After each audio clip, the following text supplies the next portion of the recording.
பற்றி. அதில் இப்போ விரிவாக பார்க்க தொடங்கினா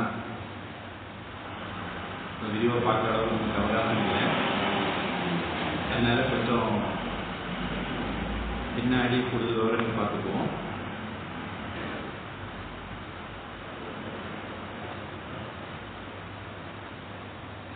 முதல் இதில் பவசுகே தோஷோனுசந்தீயதாம், இந்த உலகத்தில் உள்ள விஷயங்கள்ல எல்லாம் ஒரு லிமிட்டேஷன் இருக்கு, ஒரு பரிமிதி இருக்கு, ஒரு வரையறை இருக்கு, அதுல துன்பம் கலந்து இருக்கு, ஒரு நேரம் போல ஒரு நேரம் இல்லை, இந்த மாதிரிப்பட்ட விஷயங்கள் எல்லாம் இருக்கிறதுனால அந்த தோஷத்தை நாம உணர்ந்து பொதுவா நாம அதுக்கு பின்னாடி போயிட்டு இருக்கோம். அதுக்கு பின்னாடி போகாம நாம நிரந்தரமான நிம்மதி, நிரந்தரமான அமைதி, நிரந்தரமான சுகம் இப்படி ஏதாவது உண்டா அப்படிங்கிற ஒரு கேள்வியோட இருந்தோம் அப்படின்னா அதுக்கு விடையா அடுத்தது வருது ஆத்ம இச்சா விவசியதாம். ஆத்மாவை நாம தேடணும், தெரிஞ்சுக்கிட முயற்சி பண்ணணும் அப்படின்னு வருது. இதுல ஆத்மானா என்ன அப்படிங்கிறது ஒரு டாபிக். சொல்ல போனா வேதாந்தம்னாலே அதுக்கு அடிப்படையே ஆத்ம ஜானம் தான். ரமண மகரிஷி பாஷையில் சொன்ன நான் யார், நான் யாருன்னா எனக்கு தெரியுமே அப்படின்னு நம்மளாம் நினைப்போம். ஆனா உண்மையில நமக்கு தெரிஞ்ச நான் கிடையாது, அதுக்கு மேல ஒரு நான் இருக்கிறோம் அப்படிங்கிறத சொல்றதுதான் ஆத்ம ஜானம். தத்துவ போதம் அப்படின்னு அடுத்த புக்கு நம்ம படிக்கும்போது இதை பத்தி விரிவா பார்ப்போம். இப்போதைக்கு ஆத்ம ஞானம்னு ஒண்ணு இருக்கு, அதை அறியறதுக்கு முயற்சி பண்ணணும். அப்படி அறியறதுக்கு நான் வீட்டில் இருந்துகிட்டே இது அறியப்படாதா அப்படின்னா, வீட்டில் இருக்கிற பிக்கல் பிடுங்களுக்கு இடையில மெடிடேஷனுக்கு போய் உட்கார்ந்தோடனே அம்மா அப்படின்ட்டு ஒரு ஆள் இருக்கும், இல்லை அப்பான்னு இன்னும் கொஞ்ச நாள் வரும்.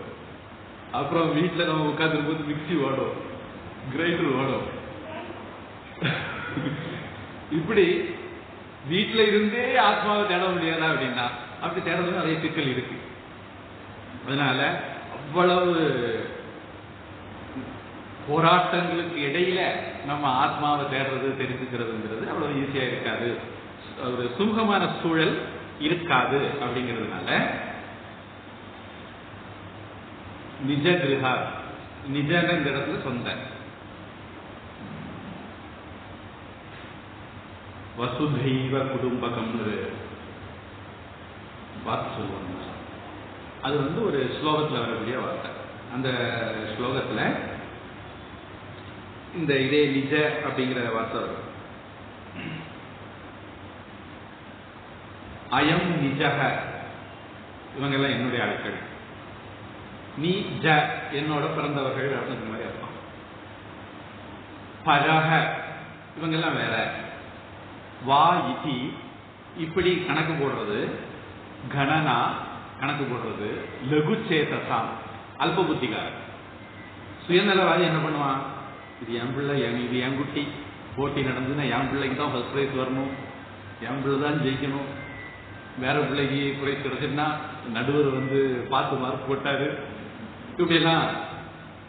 இது என்னுடையவங்க, என் பிள்ளைகள், என் குட்டிகள், என் சொந்தக்காரங்க, என் வீடு, இந்த மாதிரி நினைக்கிறது அல்ப புத்திகாரங்களுக்கு. அல்பமேதசாம்.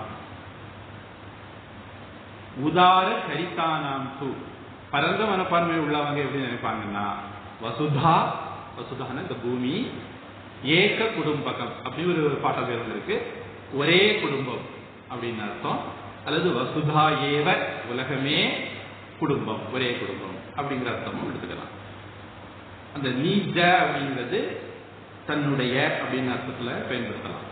நம்ம சாதாரணமா ஏன் இவ்வளவு சொல்றேன் அப்படின்னா, நம்ம சாதாரணமா நிஜம்னா என்ன அர்த்தம் வச்சிருக்கோம், உண்மை அப்படின்னு ஒரு அர்த்தம் வச்சிருக்கோம். அதனால சொன்னேன்.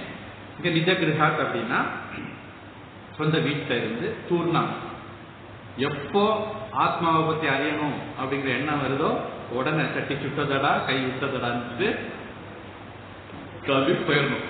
தூர்ணம் வினிர்கம்யதாம், வீட்டை விட்டு போயிடணும். இது வானப்பிரஸ்தாசிரமம்னு வேணா நம்ம சொல்லிக்கலாம்.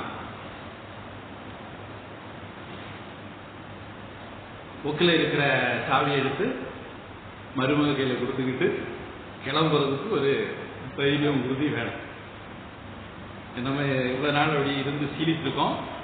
வீட்டில் எல்லாத்தையும் நம்ம தான் உப்பு எவ்வளோ போடணும்னு முடிவு பண்ணுவோம், நம்ம தான் எண்ணெய் எவ்வளோ விடணும்னு முடிவு பண்ணுவோம், நம்ம தான் கடுகு எப்படி போட்டணும்னு முடிவு பண்ணுவோம். இப்படி இருந்த நம்ம புதுசா வந்த ஒரு ஆளுகிட்ட பொறுப்பை கொடுத்துக்கிட்டு கிளம்பணும். அதுக்கு ஒரு வில் பவர் வேணும். அந்த வில் பவர் தான் வீட்டை விட்டு போறது. பழைய காலத்துல வானப்பிரஸ்தாசிரமம் காட்டுக்கு போயிருந்து சாதனைகள் பண்ணுவாங்க.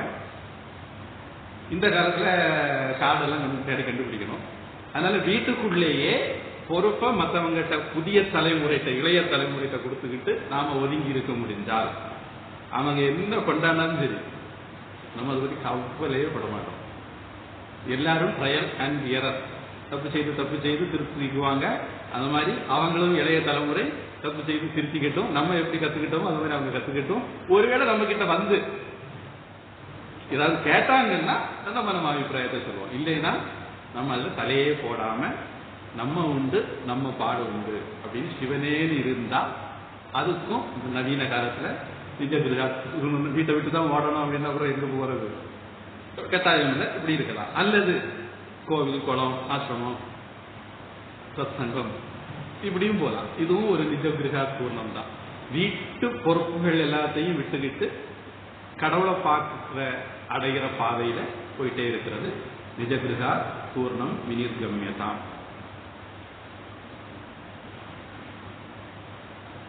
இனி இந்த பாதையில நமக்கு உதவி செய்யறதுக்காக வேண்டி சங்க சத்சு விதீயதாம், சத்சங்கத்தை தேடி நம்ம போகணும். பெரியோர்களுடைய தொடர்பை தேடி போகணும். சங்கம்னா பற்றுதல் தொடர்பு, சத்சுன்னா நல்ல விஷயங்கள்ல பெரியவர்கள்கிட்ட பூஜை, தியானம், ஜபம் இந்த மாதிரி நல்ல விஷயங்கள் என்னென்ன இருக்கோ அதுல எல்லாம் நாம தொடர்புகளை, பழக்கத்தை, பற்றுதலை அதிகப்படுத்திக்கணும். அற்றது பற்றனில் உற்றது வீடு அப்படிம்பாங்க திருவள்ளுவர். பற்றுக பற்றத்தான் பற்றினேன், பற்றில்லாத பற்றை பற்றிக்கணும். அது மாதிரி இங்க நல்ல பெரியவங்களை பற்றிக்கணும். சத்து நல்ல பெரியவங்கள்ட்ட சங்கக பற்று விதியதாம் ஏற்படுத்தணும். பகவதக பக்தி திருடா ஆதீயதாம், பகவான் கிட்ட உறுதியான பக்தி. இதுக்கு முன்னாடி நம்ம தேனை ஈஷஸ்ய விதியதான்னு பார்த்துருக்கிறோம். அங்க எப்படின்னா நமக்கு fake it and make it English சொல்லுவாங்க. நமக்கு சுபாவம் கிடையாது. நமக்கு 5 பைசா தானம் கொடுத்து சீனா இல்லைன்னு வச்சுக்கோங்க. அப்ப என்ன பண்ணுது, ஒரு பைசா கொடுக்கறது, 2 பைசா கொடுக்கறது, அப்படி ஆரம்பிக்கணும். செல்லாத பைசான்னு தெரியும் இருந்தாலும் கொடுத்து பழக்கப்படுத்துறது. இப்படி நாள்பட கொஞ்சம் கொஞ்சமா நமக்கு கொடுக்கிற பழக்கம் வரும். நம்ம கிட்ட இல்லாத ஒரு விஷயத்த திருப்பி செய்து அந்த நமக்கு பழக்கமாக மாற்றிக்கிறதுக்கு fake it and make it English சொல்லுவாங்க. அது மாதிரி முதல்ல நமக்கு கடவுள்னா யாருன்னு தெரியணும்னு கட்டாயம் கிடையாது, கடவுள் உண்டா இல்லையான்னு தெரியணும்னு கட்டாயம் கிடையாது. ஆனா பெரியவங்க கடவுளை கும்பிடுறாங்க, இருக்குன்னு சொல்றாங்க, அதனால நாம கடவுளை கும்பிட ஆரம்பிக்கிறோம். அது கிரகஸ்தாசிரமத்தில். இங்க நாம கடவுள்னா யாருன்னு தெரிஞ்சு அவரை வழிபட முயற்சி பண்றது நல்ல பக்தி.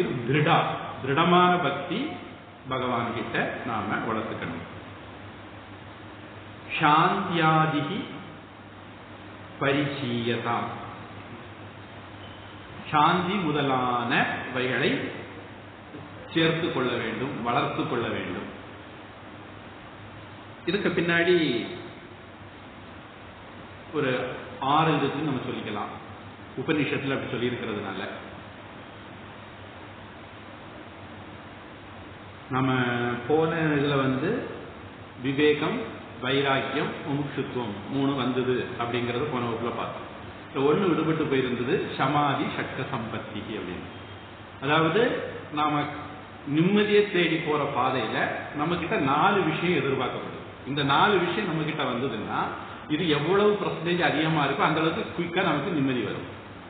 1 விவேகம், எது நிலையானது அப்படிங்கறத பத்தின அறிவு. அடுத்தது வைராக்கியம், நாம நிலையில்லாத விஷயங்கள் தெரிஞ்சுக்கிட்டதை விடக்கூடிய சக்தி.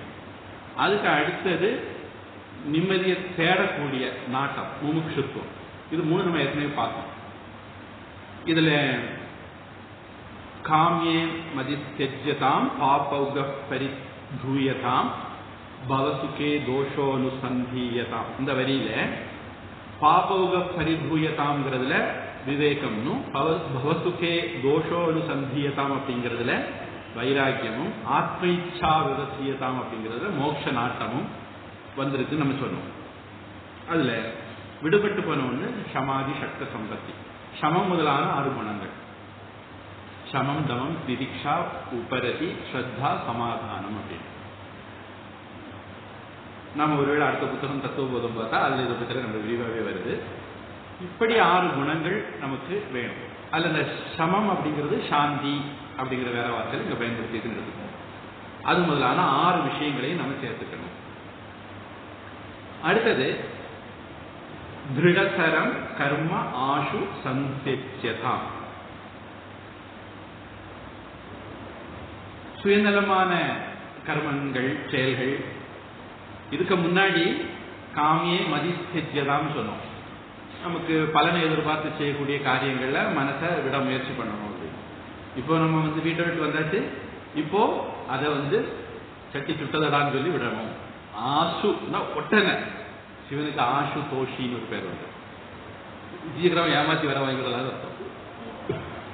இந்த தலையில கையை வச்சா செத்து போகணும்னா அது கொடுத்துருவாரு, நம்ம தலையில கையை வச்சு அவர் வரேன்னு யோசிக்க மாட்டாரு. அதனால அவருக்கு ஆசு தோஷின்னு ஒரு பேர் உண்டு. இப்போ உடனே கர்மங்களை விட்டுவிட வேண்டும். சந்தியதாம் அப்படின்னா நல்லபடியாக திறந்து விட வேண்டும். இதுல பாத்தீங்க அப்படின்னா கீதையிலையும் நீங்க பார்க்கலாம், கீதை 2 விதமான அணுகுமுறை நமக்கு சொல்லுது. ஒண்ணு கர்மத்தை செய்துட்டே இரு, பலனை மட்டும் எங்கிட்ட விதந்துட்டா போதும், பலனை பத்தி மட்டும் கவலைப்படாம. நம்ம கிட்ட கர்மத்தை செய்யாம இருந்தோம்னா நமக்கு தடுக்கம், எப்படி இந்த உலகத்துல ஜீவிக்கிறது, எப்படி பிள்ளைய பார்க்கறது, எப்படி வீட்டுக்காரரை பார்க்கறது அப்படின்னு எல்லாம் நமக்கு வந்துடும். அதனால கிருஷ்ணன் எடுத்த உடனே உங்களுக்கு ஷாக் கொடுக்க வேண்டான்ட்டு என்னோட செய்யும், பலனை மட்டும் என்கிட்ட ஒப்படைச்சா போதும் அப்படின்னு. அதுவே அப்படியே சன்னியாசியை பத்தி பேசும்போது என்ன சொல்லுவாரு, எதுவுமே நீ பண்ணாத அப்படின்னு. இப்ப முதல்ல பலனை விடுறது அப்படின்னு ஆரம்பிச்சு நம்ம பக்குவமாக அதுக்கு பிறகு செயலையும் விடுற நிலைக்கு கொண்டு போகிறது சன்னியாசம். அப்ப கிரகஸ்தன் கர்ம யோகத்தால் ஆரம்பிக்கணும், பலனை மட்டும் விடணும், கர்மத்தை பண்ணிக்கலாம். அடுத்தது சன்னியாசி கர்மத்தையும் சேர்த்தே விட்டுறணும் அப்படிங்கிறது. இங்க அந்த சம் தெஜ்யதாம், சம்ங்கிற ஒரு பகுதி இருக்கு, தெஜ்ஜுன்னா விடுறது. இதே இதனுடைய இன்னொரு வார்த்தை சம் நியாசம்னு வரும். நியாசம்னாலும் விடுறது தான், நல்லபடியாக விடுறது, மிச்சமீன் இல்லாம விடுறது. பொதுவாக இது எது குறிக்குதுன்னா கர்ம காண்டத்துல சொல்லப்பட்ட செயல்கள் எல்லாம் விடுறது. கர்மகாண்டத்தில் என்ன சொல்லியிருக்கும், உங்களுக்கு நிறைய கடமைகள் சொல்லியிருக்கும். நம்ம பார்த்தோம் சோடச சம்ஸ்காரம்னு பார்த்தோம். இந்த 16 சடங்குகள் இதை மாதிரிப்பட்ட மொத்தம் ஒரு 40 உண்டு. அதில் யாகம் கோமம் எல்லாம் வரும், நம்ம அதை பார்க்கல. ஆனால் அதெல்லாமே கர்மகாண்டத்தில் வரும். இது எல்லா பக்கத்தையும் விடுறது, கர்மத்தை விடுறதுங்கிற போது சாஸ்திரத்தில் ஒருவன் செய்யணும் விதிக்கப்பட்ட கர்மங்களை விடுறது. அப்படி கர்மங்களை ஏன் விதிச்சிருக்குன்னா அதை செய்து செய்து நமக்கு அதுல இருந்து ஒரு வைராக்கியம் ஏற்படும். இதெல்லாம் என்னதான் செய்தாலும் இதுல இருந்தெல்லாம் நிம்மதி வரமாட்டேங்குது அப்படிங்கிற நம்மளே கண்டுபிடிக்கிறதுக்கான ஒரு வாய்ப்பை சாஸ்திரம் ஏற்படுத்தி தந்து இதெல்லாம் செய்யின்னு சொல்லுது. கடமை அப்படிங்கிற பேர்ல நம்மளை செய்ய சொல்லுது. அப்ப கடமைங்கிற பேர்ல செய்யும் போது நம்ம விருப்ப வெறுப்பு இல்லாம செய்யணும். விருப்ப வெறுப்பை ஒதுக்கி வச்சாதான் கடமையை செய்ய முடியும். அப்படி செய்யும் போது நம்ம தேடுற நிம்மதி கிடைக்கலைங்கிறத கண்டுபிடிக்கிறதுனால நாம அதை விட்டு வெளியே வருவோம் அப்படிங்கிறதுனால. இப்ப நாம சின்ன பிள்ளையில தாயம், பல்லாங்குழி, களைச்சி எல்லாம் விளையாடி இருப்போம், பாண்டி எல்லாம் விளையாடி இருப்போம். இப்போ நம்மள விளையாடுவோமா? மாட்டோம். இப்போ நாம பக்குவமாயிட்டோம், அதை தாண்டி வளர்ந்தாச்சு. இதே மாதிரி செயல்களை செய்து அதை தாண்டி வளர்றதுக்கான ஒரு வாய்ப்பை வேதம் ஏற்படுத்தி கொடுக்குது. அப்போ அந்த செயல்கள் எல்லாம் நாம பக்குவப்படுறதுக்கான செயல்கள். ஒரு வாழைப்பழத்துல தோல் இருக்கு, அந்த தோல் அது பழுக்கிறதுக்கு உதவும். சரி, வாழைப்பழம் பழுக்க பிறகு இந்த தோல் தான் அதை பழுக்கிறதுக்கு உதவிச்சுது, அதனால சாப்பிடும்போது தோலையும் சேர்த்து சாப்பிட்டுருவோம், உரிக்க வேண்டாம் அப்படின்னு நம்ம நினைக்க மாட்டோம். அதே மாதிரி இந்த செயல்கள் எல்லாம் நம்மளை பக்குவப்படுத்துறதுக்கு உதவுது. பூஜை, புனஸ்காரம், ஜபம், தியானம் இதெல்லாம் நம்ம பக்குவப்படுத்துறதுக்கு உதவுது. இது பக்குவப்படுத்துறதுக்கு உதவிச்சுங்கிற ஞானம் எப்ப வந்ததோ அப்ப அதை விட்டுக்கிட்டு அடுத்த ஸ்டெப்புக்கு சாஸ்திரத்தை படிக்கிறதுக்கும் சாஸ்திரத்தை விசாரம் பண்றதுக்கும் நாம போகணும். அப்ப அதுக்கு கடமையெல்லாம் இருக்கு. தினம் காலையில் எழும்பணும், சந்தியாவந்தனம் பண்ணணும், அடுத்தது மத்தியானம் பண்ணணும், சாயந்தரம் பண்ணணும், இதுக்கு இடையில சமிதாரம் பண்ணணும், இப்படி அப்புறம் குடும்ப கடமைகள், பேரனை பார்க்கணும், பேத்தியை பார்க்கணும், சொல்ல போறோம், அடுத்த கூட்டம் கூட்டி வரைக்கும் வந்துடும். இவங்க எல்லாரையும் பார்க்கணும், மிச்சம் மீதி நேரம் எங்க இருக்கு இல்ல. அதனால வீட்டை விட்டு வெளியே வந்தாச்சு, நமக்கு இந்த மாதிரி பொறுப்புகள் எல்லாம் இல்லை, செய்ய வேண்டிய கடமைகள், சந்தியாவந்தனம் மாதிரி விஷயங்கள் எல்லாத்தையும் விடுறதுக்கு தான் சன்னியாசம்னு பேர். சன்னியாசம்ங்கிறது எது வேதம் கிரகஸ்தனுக்கு செய்யணும்னு சொல்லி இருக்குதோ, சாஸ்திரம் விகிதம் கர்மத்தை எல்லாம் செய்ய வேண்டாம் அப்படின்னு ஒரு அதிகாரம் கொடுக்கிறது தான் சன்னியாசம் பேர். அதனால ஒரு சன்னியாசம் என்ன பண்ணுவாங்க, பிரம்மச்சாரியா இருக்கும்போது குடிமி பூணூல் எல்லாம் போடுவாங்க. அவனை கர்மத்துக்குள்ள அந்த கிடத்துக்குள்ள தள்ளுறது. சன்னியாசி ஆகும்போது குடிமையை வெட்டி பூணூலை அறுத்து எவ்வளவு சுமை உனக்கு தலையில சுமத்தப்பட்டதோ சாஸ்திரத்தின் மூலமாக அதுல இருந்தெல்லாம் உன்னை விடுவிக்கிறேன் அப்படின்னு சொல்றது சன்னியாசம். அதுக்கு பிறகு அவர் சந்தியாவந்தனம் பண்ணாரா, பூஜை பண்ணாரா, ஜபம் பண்ணாரா, தியானம் பண்ணாரா, அந்த மாதிரி கேள்விக்கு இடம் இல்லை. சன்னியாசினா அவர் சாஸ்திரத்தில் சொல்லப்பட்ட எதையாவது பண்ணாராங்கிற கேள்விக்கே இடம் இல்லை. அவர் கல்யாண வீட்டுக்கு வந்தாரா, பாலாஜி வீட்டுக்கு வருவாரா, ஒண்ணு வர மாட்டார். அதெல்லாம் செய்யறதுக்கு இருந்து அவருக்கு விதிவிலக்கு கொடுத்துருக்கு. அவர் அதெல்லாம் செய்ய வேண்டிய அவசியம் இல்லை. கல்யாணத்துக்கு மட்டும் கல்யாண வீட்டுக்கு கூட அவர் போக வேண்டியதில்லை, பால்காய் செத்த வீட்டுக்கு கூட அவர் போக வேண்டியதில்லை. அந்த கடமை எல்லாம் அவங்க அப்பா செத்த போகணுமா, அம்மா செத்த போகணுமா, எதுக்கு அவர் போகணும் இல்லை. அவர் போனா அது அவருடைய இஷ்டம், போனாலும் ஒண்ணும் இல்லை, போகாட்டாலும் ஒண்ணும் இல்லை. அவருக்கு எதுவும் கடமைன்னு கிடையாது. போனா ஒரு போனஸ் அவங்க அம்மாவுக்கோ அப்பாவுக்கோ, போகலைன்னா இல்லை, அவ்வளவு. அதனால மொத்தமாக கர்மங்களை எல்லாம் விடுறது, சாஸ்திரத்துல விதிக்கப்பட்ட கர்மங்களை பக்குவமடைவதற்காக விதிக்கப்பட்ட கடமைகள் எல்லாம் விட்டுட்டு முழு நேரத்தையும் கடவுளை பத்தின படிப்பு, சிந்தனை அதிலேயே செலவழிக்கிறதுக்கு விடுறதுக்காக வேண்டி திருடதரம் கர்ம ஆசு சந்தியதாம் அப்படின்னு சொல்லி. அடுத்தது சத் வித்வான் உபசத்யதாம். சரி, கர்மத்தை எல்லாம் விட்டாச்சு, free free free. Idle mind is a devil's workshop. எவன் ஒருத்தன் சும்மா இருக்கானோ அவனுடைய மனசு பிசாசு மாதிரி, சாத்தான் மாதிரி வேலை செய்யும். வேண்டாத எல்லா காரியத்தையும் யோசிக்கும் செய்யும் சும்மா இருக்கிறவன். அப்படி நடந்துடக்கூடாது.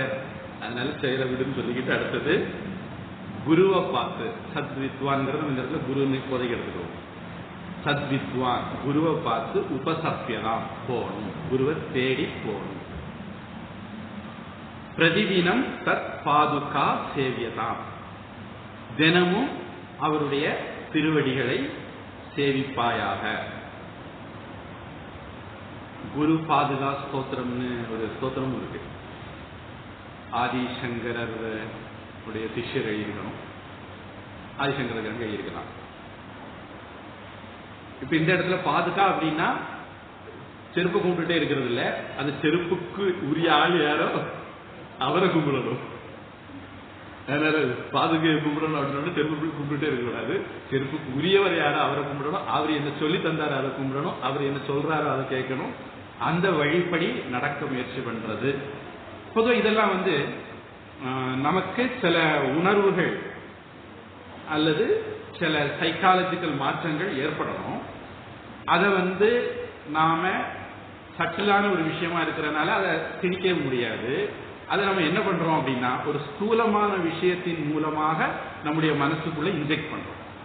ஸ்தூலமான விஷயங்கள் மூலமாக நுட்பமான மாற்றங்களை நம்முடைய மனசுக்குள்ள ஏற்படுத்துறது தான் இந்த மாதிரி முறைகள். உதாரணத்துக்கு கீழே விழுந்தா நமஸ்காரம் பண்றது, பலன் வர்றது, அர்ச்சனை பண்றது, தீபாராதனை காட்டுறது, இது எல்லாமே நம்ம மனசை நாம கண்டிஷன் பண்றது. இப்போ டிவி பார்த்துட்டு இருக்கோம், டிவியில திருப்பி திருப்பி லக்ஸ் லக்ஸ் லக்ஸ்ன்னு வந்து வச்சுங்க. இப்போ வேற ஒன்று இருக்கு, வெள்ளையா ஒன்று இருக்கணும், அது பேர் அதுதான் இப்போ ரொம்ப ஃபேமஸாக இருக்குங்க. லக்ஸ் எல்லாம் பழைய டவ், திருப்பி திருப்பி டவ் டவ் டவுன்னு விளம்பரம் வந்தோடனே நம்ம கடைக்கு போன உடனே கடையில் டவ் சோப் தான் வேணும் அப்படின்னு கேட்போம். ஒரு ஸ்தூலமான விளம்பரம் திருப்பி திருப்பி நம்ம காதுல கேட்டுக்கிட்டே இருந்த உடனே நம்ம மூளை கண்டிஷன் ஆகுது, இதுதான் எனக்கு வேணும். இப்போ நம்ம பிள்ளைகள் மேகி நூடுல்ஸ் விளம்பரத்தை பார்ப்பாங்க, எனக்கு மேகி நூடுல்ஸ் தான் வேணுமாங்க. குர்குரே விளம்பரம் பார்ப்பாங்க, எனக்கு குர்குரே தான் வேணுமாங்க. லேஸ் விளம்பரம் பார்ப்பாங்க, லேஸ் தான் வேணுமாங்க. ஒரு ஸ்கூல்ல குமரி மெட்ரிகுலேஷன் ஒரு ஸ்கூல் இருக்கு, அங்கே எதேச்சு ஏதோ ஒரு விஷயமா பேச கூப்பிட்டுருந்தாங்க. அப்போ நம்ம பேச போறதுக்கு முன்னாடி அங்க குழந்தையுடைய அம்மா மேல சில பேர் என்கிட்ட வந்து, அது பிள்ளைகள் எல்லாம் சாப்பிடவே மாட்டேங்குது, இட்லி தோசை எல்லாம் கொடுத்தா வேண்டாம் வேண்டாம்னு சொல்லுது, குர்குரே லேஸ் தான் வேணும்னு சொல்றாங்க அப்படின்னாங்க. நான் அப்புறம் மேடையில் பேசும்போது சொன்னேன், டிவியில இட்லி தோசை விளம்பரம் போட்டா உங்க பிள்ளைகள் இட்லி தோசை வேணும்னு கேட்கும். உங்க பிள்ளைங்க இட்லி தோசை சாப்பிட வைக்கணும்னா நீங்க டிவிக்காரங்கிட்ட இட்லி தோசை விளம்பரம் போட சொல்லுங்க, அப்பதான் பிள்ளைகள் சாப்பிடுவோம் அப்படின்னு. இது வந்து நம்மளை கண்டிஷன் பண்றது. கிட்டத்தட்ட இதே மாதிரி விஷயங்கள் நம்முடைய பெரியவங்க மனசுல வச்சுக்கிட்டு தான் நமக்குள்ள அகங்காரம் குறையணும்.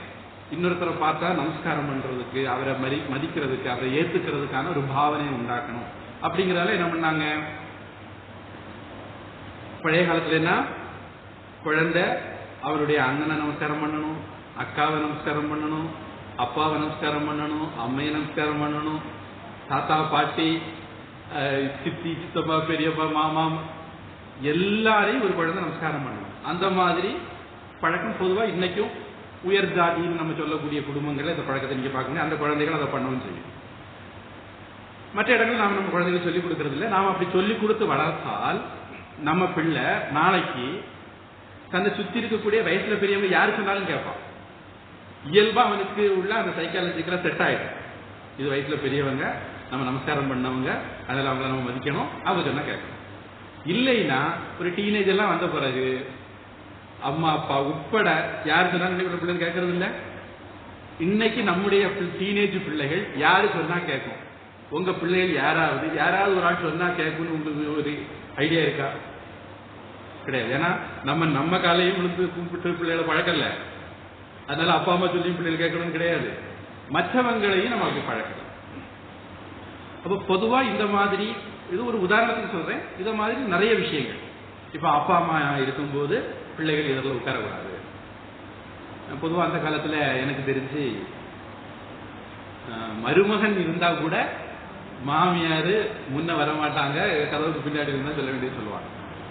இதுல வந்து பெண் அடிமை, சில கோமாளிகளுக்கு இதெல்லாம் கூப்பாடு போடுவாங்க. அதெல்லாம் ஒண்ணும் கிடையாது. இதுக்கு பின்னாடி ஒரு சிஸ்டம் இருக்கு. பல விதமான காரணங்களுக்காக பெரியவங்க இந்த மாதிரி ஏற்படுத்தி வச்சிருந்தாங்க. அப்படி இருந்த காலத்துல வீட்டுல பெரியாள் ஒண்ணு சொல்லிச்சதுன்னா கேட்ட ஆகணும். இயல்பா கேட்கிற புத்தி நமக்கே வந்துடும். எழுத்து பேசலாம் வாய் எழும்பாரு. இன்னைக்கு நம்முடைய குழந்தைகள் யார வேணாலும் எழுத்து பேசிடுவாங்க. அது வாத்தியாரா இருந்தாலும் சரி, இல்ல தாத்தா பாட்டியா இருந்தாலும் சரி, அவங்க ஒரு பெரிய விஷயமே கிடையாது. ஏன்னா நம்ம குழந்தைகளை சின்ன குழந்தையில அந்த மாதிரி பழக்கப்படுத்தலாம். இதெல்லாம் என்னன்னா ஒரு ஸ்தூலமான செயல்கள் மூலமாக குழந்தைகளுக்குள்ள சற்றலான மாற்றங்களை நாம உண்டாக்குறோம். அவங்களுடைய சைக்காலஜிலேயே நாம நிறைய மாற்றங்களை ஏற்படுத்துறோம். இதை பெரியவங்க முன் காலத்துல ஏற்படுத்தி வச்சிருந்தாங்க. ஒரு கதை விவேகானந்த சாமி சொல்றாருன்னு நினைக்கிறேன். ஒரு நாட்டுல மந்திரியை பிடிச்சு அடைச்சு போட்டாங்க. இந்த மந்திரி ரொம்ப புத்திசாலின்னு தெரியும், எப்படியே வந்து தப்பிச்சிருவான்னு ராஜாவுக்கு தெரியும். அதனால ஒரு பரீட்சித் மகாராஜா கிட்ட மாதிரி ஒரு பெரிய உயரமா ஒரு டவர் கட்டி இந்த டவருக்கு மேல கொண்டு மந்திரி அடைச்சு போட்டாங்க. ஏறி போறதுக்கெல்லாம் ஒன்றும் வழி கிடையாது, இறங்கி வர்றதுக்கும் வழி கிடையாது. மேல இருந்து குதிச்சா ஒரு துண்டு எறும்பு கிடைக்காது. இப்படி கொண்டு வச்சுட்டாங்க. அப்போ அந்த மந்திரிக்க மனைவி வந்தாங்களாம். வந்து என்ன பண்ணுவோம் அப்படின்னு கேட்டாங்களாம். அவர் சொன்னாரா, நீ ஒரு தேன் வண்டு ஒன்று எடுத்துக்கோ, கொஞ்சம் தேன் எடுத்துக்கோ, அப்புறம் ஒரு பட்டு நூல், இந்த டவர் எவ்வளோ உயரம் இருக்குதோ இந்த உயரத்துக்கு விட கொஞ்சம் எக்ஸ்ட்ராவா பட்டு நூல், அடுத்தது கொஞ்சம் கடினமான நூல், அதுக்கு அடுத்தது எல்லாம் இந்த டவர் உயரத்துக்கு வேணும் இந்த நூல், அடுத்தது சடல், அடுத்தது சடம்பு, அடுத்தது சொல்லுவாங்க சின்னதா ஒரு கயிறு இருக்குமே கொச்சக்கயிறு, அடுத்தது கயிறு, அடுத்தது வடம், இப்படி ஒரு பெரிய லிஸ்ட் கொடுத்து இதெல்லாம் கொண்டு வா அப்படின்னாரு. இந்த மாதிரி எல்லாம் கொண்டு வந்தாங்க. அந்த தேன் வண்டில பட்டு நூலை கட்டி அது மூக்குல தேனை தடவி மேலே பார்த்து வை அப்படின்னாரு. அது இந்த தேனுடைய மரணத்துக்காக வேண்டி தேனை தேடி தேடி தேடி மேலே பார்த்து போக ஆரம்பிச்சு பட்டு நூல் அதுக்கு கூடவே மேலே போயிட்டது. பட்டு நூல் மேலே போய் சேர்ந்த உடனே பட்டு நூல்ல இப்போ அந்த சின்ன கயிறை கட்டிருந்தாரு, கடினமான நூல். அடுத்து அந்த நூல் மேலே போறோம்னா அதுல அடுத்த சடலை கட்டினாரு, அடுத்தது சடம்பு கட்டினாரு, இப்படி ஒவ்வொன்றை கட்டி கட்டி கடைசியில் வடம் மேலே போச்சு. படத்தை முடிஞ்சாரு, கீழே இறங்குறாரு, பிடிச்சு போயிட்டே இருந்தாரு. அப்படி இந்த விஷயம் என்னன்னா, சின்ன சின்ன விஷயங்கள் மூலமாக நாம பெரிய பெரிய விஷயங்களை சாதிக்கும்படியாக மாற முடியும். அது மாதிரி நாம இந்த மாதிரி விஷயங்கள் மூலமாக தற்பாதுகா சேவியதாம் அப்படிங்கிறது நமக்கு ஒரு குறிப்பு. இந்த மாதிரிப்பட்ட பழக்க வழக்கங்கள் சாஸ்திரங்கள் சொல்லி வச்சிருக்கு. அதையெல்லாம் நாம கடைபிடிக்கிறது மூலமாக நம்முடைய அகங்காரம் குறையும். இந்த அகங்காரம் குறைஞ்சாதான் எதிராளி என்ன சொல்றாரோ அதை நம்ம கேட்போம். அதனால என்ன பண்ணாங்க, புருஷன் சொன்னா பொண்டாட்டி கேட்கணும்னால புருஷன் காலில் பொண்டாட்டி விழுந்து நமஸ்காரம் பண்ண சொன்னாங்க. சரி, 2 பேரும் ஒரே வயசா இருந்து நமஸ்காரம் பண்ண மாட்டாங்க, அதாவது ஒரு 4 வயசாவது பொண்டாட்டி குறைவா இருக்கணும் அப்படின்னு. இது அறிவியல் பூர்வமாகவும் பிசியாலஜிக்கலாகவும் அது உண்மை. மற்றபடி டெக்னிக்கலாகவும் 4 வயசு குறைவா இருந்தா கேட்கிற புத்தி வரும். வீட்டுல யாராவது ஒருத்தர் சொல்லி ஒருத்தர் கேட்கணுமே, இல்லைன்னா எப்படி குடும்பம் நடக்கும். அதனால அவங்க அறிவியல் பூர்வமா யோசிச்சா பெண் வயசு குறைவா இருக்கிறது நல்லது. அப்ப என்ன பண்ணாங்க, பெண்கள் கணவன் சொன்னா கேட்கட்டும், பெண்கள் கணவனை நமஸ்காரம் பண்ணட்டும் ஏற்படுத்தி வச்சாங்க. அப்ப என்ன, அந்த வீட்டுல கணவன் சொன்னா மனைவி கேட்பாங்க, அந்த குடும்பம் சுமூகமா போகும். இந்த மாதிரி குழந்தைகள் ஆரம்பிச்சு மனைவி வரையிலும் ஒரு குடும்பத்தில் சொல்லுவாங்க, அவங்க வீட்டில் அவங்க தாத்தா உயிரோட இருக்கிற வரைக்கும் தாத்தா தான் அன்னைக்கு மெனு போடுவாரா, இன்னைக்கு என்னென்ன சமைக்கணும் அப்படின்னு தாத்தா சொல்லப்படிதான் நடத்துவான். அப்பா இருப்பாரு, மாமா இருப்பாரு, இவங்கெல்லாம் கிடையாது. பொதுவா நம்ம வீடுகளில் நீங்க கவனிச்சிருப்பீங்க, அப்பாவை விட மாமாவுக்கு கொஞ்சம் செல்வாக்கு ஜாஸ்தி. முக்கியமா தாய் மாமாவை இருந்தா அது கொஞ்சம் ஸ்பெஷல். அப்பாவை விட தாய் மாமாவுக்கு செல்வாக்கு ஜாஸ்தி, அதுக்கு பிறகுதான் அப்பாவுக்கு. சில வீடுகளில் தாத்தாவுக்கும் இருந்திருக்குன்னு தெரியும். ஒண்ணு அவங்களுக்கு அனுபவம், அவங்களுடைய வயசு, இந்த மாதிரி பல காரணங்கள். நாம ஒருத்தரை ஏன் மதிக்கிறோம் அப்படின்னா, மனுஸ்மிருதி படிக்கிற நிறைய பேருக்கு ஒரு கோளாறு உண்டு. மனுஸ்மிருதியில பிராமணனை ஒய்த்தி பேசிருக்கு, பிராமணன் அவங்க மனுஸ்மிருதி ஒழுங்கா படிச்சதுலேருந்து இந்த ஒரு வார்த்தை கேட்டோன்னே மனசிலாங்க. அது வேற மனுஸ்மிருதியில ஒரு ஸ்லோகமே இருக்கு, எந்த வரிசையில ஒருவர் மதிக்கப்படணும் அப்படின்னு ஒரு ஸ்லோகமே இருக்கு. மனுஸ்மிருதி ஏன் சிலரை மதிக்க சொல்லி இருக்குது அப்படின்னா, அந்த ஸ்லோகத்தை படிச்சா தான் புரியும். அதுக்கு அறிவு காரணமா இருக்கலாம், ஒழுக்கம் காரணமாக இருக்கலாம், ஞானம் காரணமாக இருக்கலாம். அறிவுங்கிறது படிப்பறிவு, புத்தக அறிவு. ஞானம்ங்கிறது உயர்ந்த ஞானம். அது மாதிரி வயசு காரணமாக இருக்கலாம். இப்படி ஒரு 5-6 கேட்டகிரி மனுஸ்மிருதி சொல்லுது. இந்த அடிப்படையில ஒருவன் மதிக்கப்பட வேண்டும். ஒரு சூத்திரன் 90 வயசானவனா இருந்தால் பிராமணன் அவனுக்கு எழுப்பி இடம் கொடுக்கணும் அப்படின்னு மனுஸ்மிருதி சொல்லுது. இதெல்லாம் சௌகரியமா படிக்க மாட்டாங்க, நம்மளும் படிக்க மாட்டாங்கிற நம்பிக்கை நம்ம கிட்ட மனுஸ்மிருதி பாரபட்சம் பேசுது அப்படிமா. அதனால ஒருத்தரை மதிக்கிறதுக்கு இப்படி பலவிதமான காரணங்கள் இருக்கலாம்.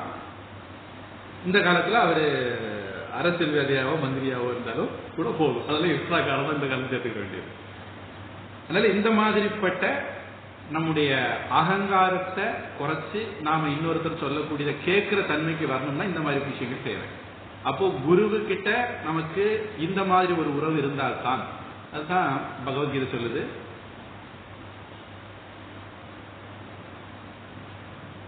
தத்வித்தி பிரணிபாத்தேன பரிப்பிரஷ்னேன சேவையா. எப்படி கத்துக்கிறது அப்படின்னா, கேள்வி கேட்டு சேவை செய்து அவருக்கு பணிந்து இப்படி ஒரு 3 விஷயங்கள், பிரணிபாத்தேன, பரிப்பிரஷ்னேன, சேவையா, 3 விதமாக உனக்கு குணம் இருந்தால், சிஷ்யனுக்கு குணம் இருந்தால் குருவிட்ட இருந்து நீ படிச்சுக்கலாம். உபதேக்ஷந்தி தே ஞானம் ஞானின தத்துவதர்ஷினக, உண்மை உணர்ந்த ஞானிகள் உனக்கு உபதேசிப்பார்கள் அப்படின்னு சொல்லு. இந்த ஒரு பாவனையை உருவாக்குறதுக்கு இந்த மாதிரி விஷயங்கள் நிறைய தேவை.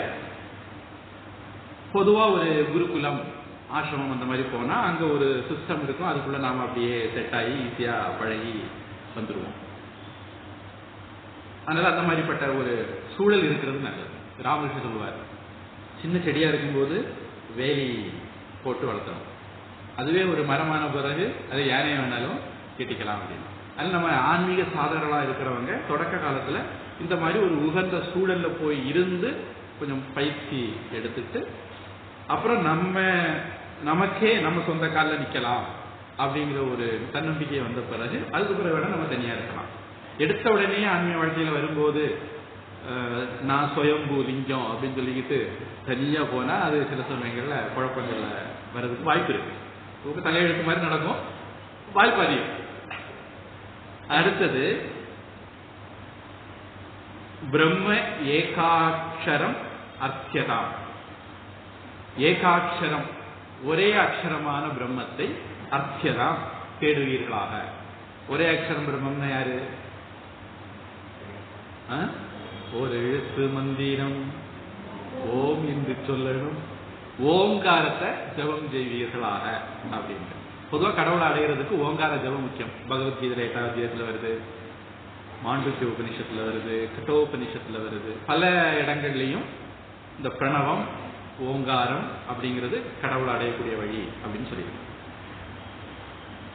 அந்த பிரணவ உபாசனை மூலமாக, பிரணவ ஜபம் மூலமாக, பிரணவ தியானம் மூலமாக நம்ம கடவுளை அடையலாம். அதனால அதை நீங்கள் உபாசனை செய்வீர்களாக. ஸ்ருதிஷிரோ வாக்கியம் சமாகர்ணியதாம்.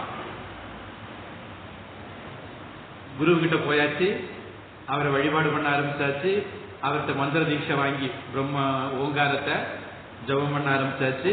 அடுத்தது அவர்கிட்ட வேதத்தை படிக்க ஆரம்பிக்கணும்.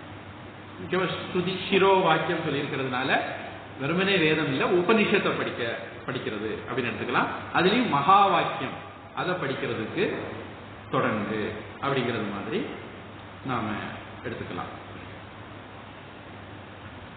அடுத்தது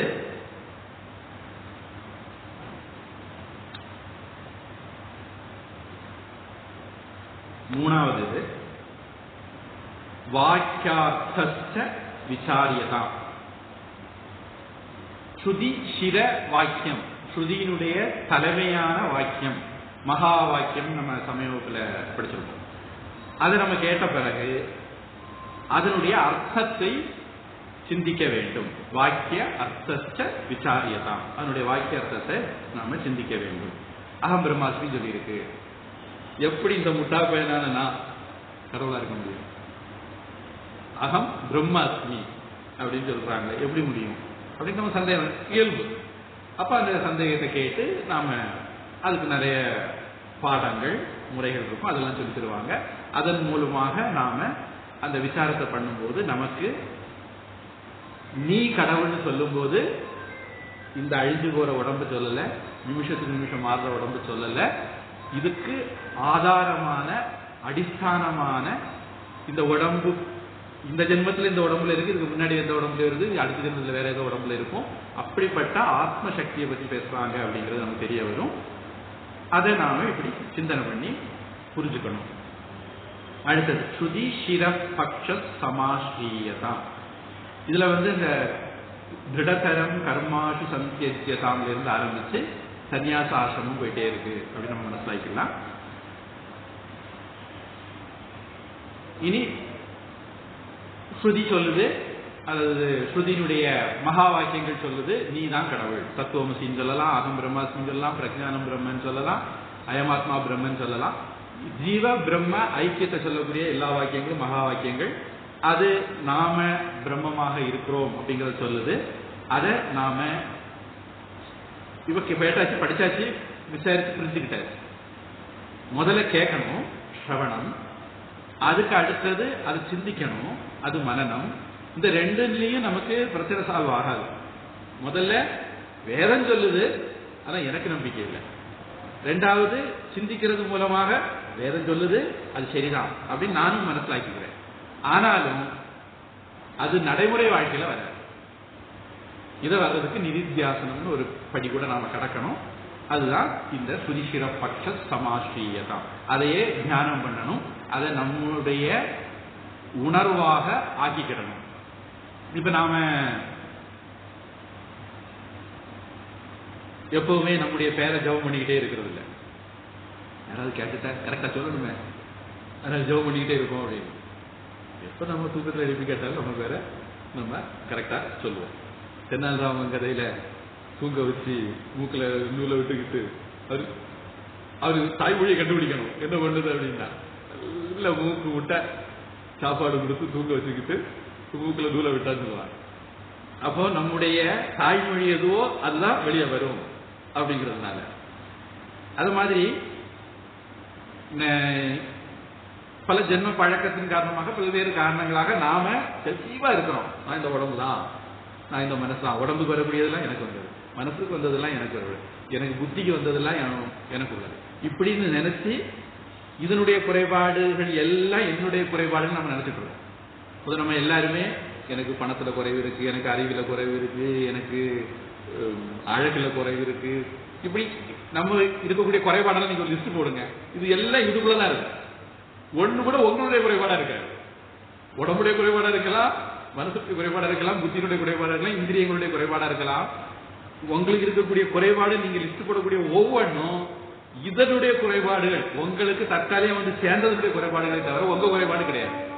ஆனா நீங்க அது நான் இப்படி குறைபாடோட இருக்குன்னு நினைச்சு கவலை விட்டுட்டு இருக்கீங்க. அப்போ நான் இது இல்லை அப்படின்னு நாம உறுதிப்படுத்துறதுக்காக நிதித்தியாசனம் பண்ணணும். சரி, இப்ப நான் படித்து எனக்கு ஞானம் எல்லாம் வந்தாச்சு. அதனால இந்த ஜிம்முக்கு போற பசங்க இருக்காங்க வச்சுக்கோங்க. இந்த காலத்துல பொண்ணுன்னு போறாங்க, பசங்க கிடையாது. அந்த ஜிம்முக்கு போயிட்டு வர அது வரைக்கும் அவன் இப்படி போயிட்டு இருந்தவன் அது இப்படிதான் போவான், இப்படி இப்படி இடிச்சுட்டு தான் போவான். ஏன்னா ஜிம்முக்கு போறான். அது மாதிரி நாம படிச்சாச்சு, ஞானம் வந்தாச்சு, போற வாரம் கூப்பிட்டு, ஏய் உனக்கு ஆத்மா என்ன தெரியுமா அப்படின்னு ஆரம்பிச்சிடக்கூடாது. துஸ்தர்க்கா சுவிரம்யதாம். தர்க்கம் பண்றதுல இருந்து உனக்கு ஞானம் நீ உன்னோட வச்சுக்கோ, அவன் ஒன்றது கேட்டா சொல்லு, உன்னை தேடி வந்து கேட்டா சொல்லு, நீ தேடி போய் அதுக்கும் சொல்ல வேண்டியதில்லை. துஸ்தர்க்கா சுவிரம்யதாம். துஸ்தர்க்கத்தில இருந்து விலகிடு. இதுக்கு வேற அர்த்தங்கள் இருக்கும். அடுத்தது சுதிமத தர்க்கோனு சந்தீயதா. இந்த ரெண்டாவது வரியை சேர்த்து பார்க்கும்போது ஒரு விஷயத்தை பத்தி தர்க்கம் பண்ணும்போது உங்ககிட்ட சில பேர் வருவாங்க, கடவுள் உண்டா? நம்ம ஆமாம். உடனே எந்த மைக்ரோஸ்கோப் வச்சு பார்த்தா அவர் கண்டுபிடிக்கலாம், அல்லது எந்த டெலஸ்கோப் வச்சு பார்த்தா அவர் கண்டுபிடிக்கலாம். வைகுண்டா கைலாசம் வந்து சொல்லுவீங்களே, எந்த டெலஸ்கோப்ல பார்க்கலாம் அப்படின்னு கிளம்பி வருவாங்க. அட முட்டா பயல, ஒன்னால இன்னும் அணுவையே கண்டுபிடிக்க முடியல.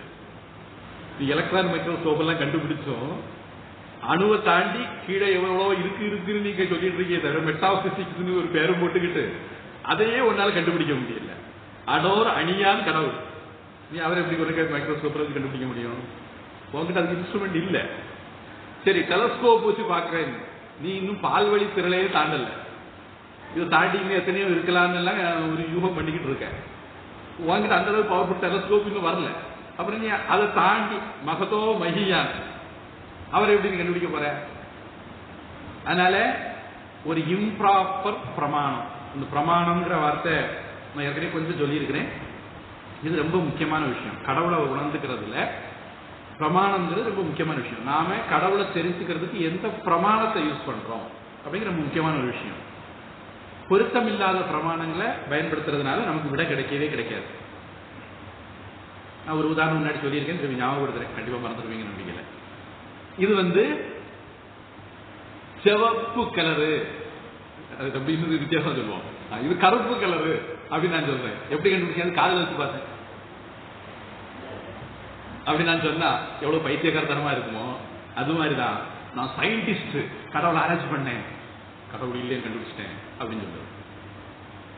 முட்டாப்பையில நாங்க இந்திரிய மனோ வாக் இந்திரிய கோச்சரம்னு கடவுளை பத்தி டெபினிஷன் சொல்லியிருக்கோம். இதுக்கெல்லாம் உட்பட்டவர் யாரு இல்லையோ அவர் தான் கடவுள். கடவுளை பத்தி அறிவதற்கு பிரமாணம் சாஸ்திரம் மட்டும்தான். இனி இது அது எப்படி பிரமாணமாகும் அப்படின்னா அது வேணா உட்காரு நம்ம பேசிட்டு இருக்கோம். அதுக்கு இல்லாம தப்பான ஒரு பிரமாணத்தை எம்ப்ளாய் பண்ணிக்கிட்டு கடவுளை கண்டுபிடிக்கலன்னு சொல்லக்கூடாது. அப்ப இது துஸ்தர்க்கம். தப்பான பிரமாணத்தின் மூலமாக ஒரு விஷயத்தை புரிஞ்சுக்க முயற்சி பண்றது துஸ்தர்க்கம். அது பண்ணக்கூடியவங்களோட நாம பேசவே தேவையில்லை.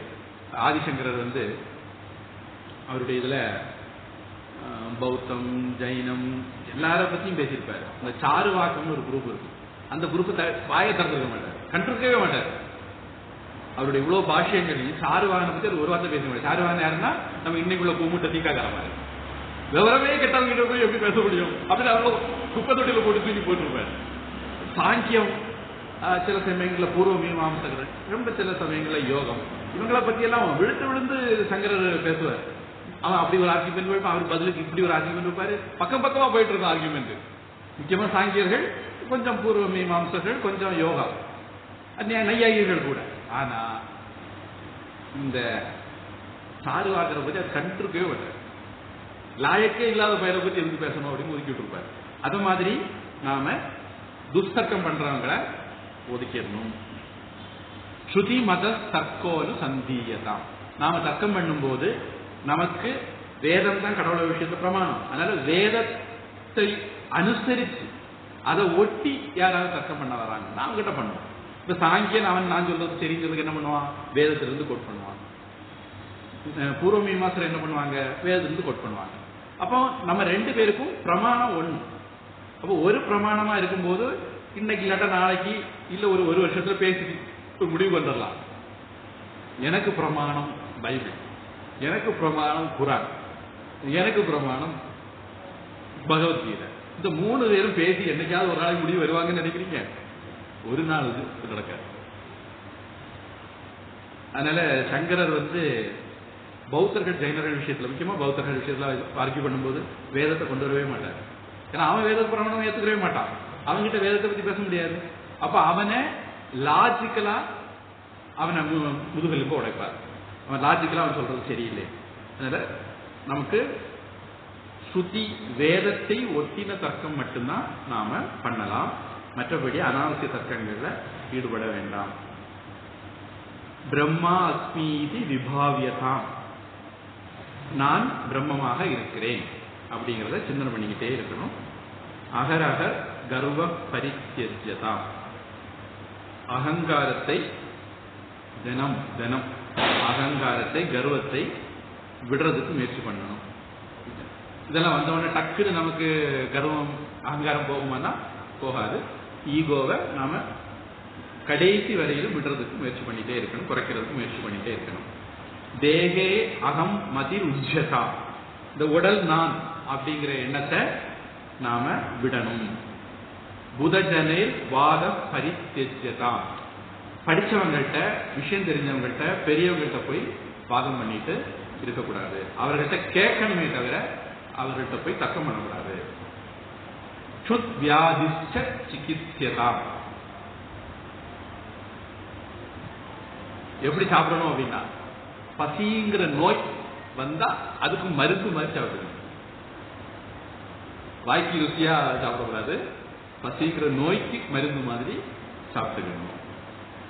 பிரதிதினம் பிக்ஷ ஔஷதம் புஜ்யதா, அந்த பசிக்கு மருந்து என்ன அப்படின்னா பிக்ஷை அப்படிங்கிற மருந்து, பிக்ஷை ஆகிய ஔஷதம், அதை தினமும் சாப்பிடணும்.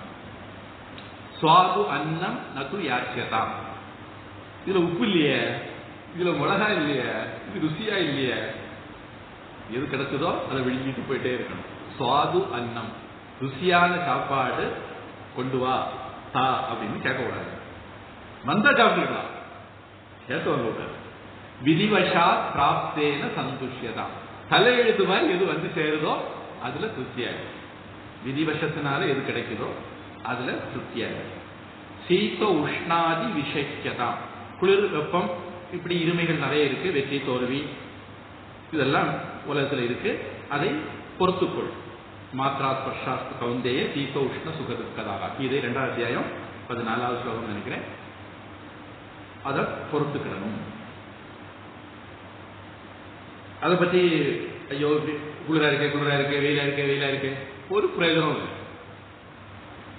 நீங்க கரையிறதுனால கவலைப்படுறதுனால உலகத்துல பூஜை சாமிஜிக்கு ஒரு மெடிடேஷன் உண்டு.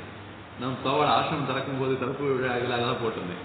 சாமி அதை பார்த்துக்கிட்டு அன்னைக்கு சத்தங்கங்க அதை தான் பண்ணாங்க. என்ன அப்படின்னா, பொதுவாக மெடிடேஷன் தொடங்குறதுக்கு முன்ன சாமிஜி இதை பயன்படுத்துவாங்க. இது ஆல்கஹால் அனாமிக் சொல்லிட்டு அமெரிக்காவில் போதைப் பொருள் இருந்து விடுபட வேண்டியவங்களுக்கு கொடுக்கக்கூடிய ஒரு சஜஷன்ல ஒன்று. என்னால மாற்ற முடியாத விஷயத்தை ஏற்றுக்கிடக்கூடிய மனப்பக்குவத்தை தான், என்னால மாற்ற முடிஞ்ச விஷயத்தை மாற்றுறதுக்கான சக்தியை தான், என்னால எதை மாற்ற முடியும் எதை மாற்ற முடியாதுன்னு தெரிஞ்சுக்கிறதுக்கு விவேகத்தை தான். ஏன்னா மாற்றக்கூடிய விஷயத்துல இவன் முடியாது சும்மா இருக்கக்கூடாது, மாற்ற முடிஞ்ச விஷயத்துல மாற்ற முடியாத விஷயத்துல முட்டி போய் மண்டையும் உடைக்கக்கூடாது. அப்ப முடிஞ்சது எது முடியாதுன்னு தெரிஞ்சாதான் அது கரெக்டா நடக்கும். அதனால இந்த ஒரு விவேகத்தையும் தா அப்படின்னு பூஜை சொல்லுவாங்க. அது மாதிரி நாம் இந்த உலகத்துல மாற்ற முடியாத விஷயத்தை பத்தி பல சமயங்கள்லையும் கவலைப்படுறது உண்டு. என் மூக்கு என் மொழி இதெல்லாம் நான் ஒன்றும் பண்ண முடியாது. ஒருத்தன் பிளாஸ்டிக் சர்ஜரி பண்ணா, பேர் வருது, ஒரு பெரிய பாடகர், கடைசியில் அதுக்கு அலர்ஜி மருந்து சாப்பிட்டு அதிலே திட்டு போனான். அவன் கருப்பு, அவன் வெள்ளத்தோலெல்லாம் ஒட்டிக்கிட்டு தெரிஞ்சிட்டு இருந்தான். மைக்குன்னு ஒரு பேரு, மைக்கேல் ஜாக்சனா, இந்த மைக் டைசன் எல்லாம் நிறைய பேருக்கு குழம்பு, மைக்கேல் ஜாக்சன் ஒரு ஆள். இது சொல்ல வரேன், நாம எப்படி இருக்கிறோமோ அதை ஏற்றுக்கிறது தான் நமக்கு நிம்மதிக்கு வழி. சில விஷயங்கள் நம்மளால மாற்ற முடியாது, அதை மாற்றுறதுக்கு நம்ம முயற்சி பண்ண வேண்டிய அவசியமும் கிடையாது. அதுக்கு ஒரு உதாரணம் சீத உஷ்ணம் இந்த மாதிரி. அடுத்தது நதுவிருதா வாக்கியம் சமுச்சாரியதாம், தேவையில்லாத விஷயங்களை பேச வேண்டியதில்லை, பிரயோஜனம் இல்லாத விஷயங்களை பேச வேண்டியதில்லை. ஔதாசீன்யம் அபீட்சதாம், அன்றாட வாழ்க்கையில நிறைய விஷயங்கள் வரும்போது கண்டும் காணாம இருக்க படிக்கணும். இந்த எரும மாடு மாதிரி, என்ன மழை பெஞ்சாலும் ஒன்றும் உரைக்காது. அது மாதிரி நம்மளை சுற்றி வீட்டில் காரியங்கள் நடக்கும், அதை கண்டும் காணாம கேட்டும் கேட்காத மாதிரி இருக்க படிக்கணும். படிச்சா நம்மள மாதிரி உலகத்துல நிம்மதியாக இருக்கு. புத்திக்குள்ள உள்ள நுழைவு இடம் கொடுக்க, இந்த காலில் இந்த காலில் போடுறோம். ஜனகிருபா நைஷ்டுரியம் உத்ஸியதாம், மற்றவர்கள்ட்ட கடினமா பேசுறது, புண்படுத்துற மாதிரி பேசுறது, அதை விட்டுறது. இனிமையா பேச முடிஞ்சா பேசுங்க, இல்ல மௌனம் வரதா இருங்க. என்ன மாதிரி பிரார்த்தனை. ஓம் வழாது பெய்க மதிவளம் சுரக்க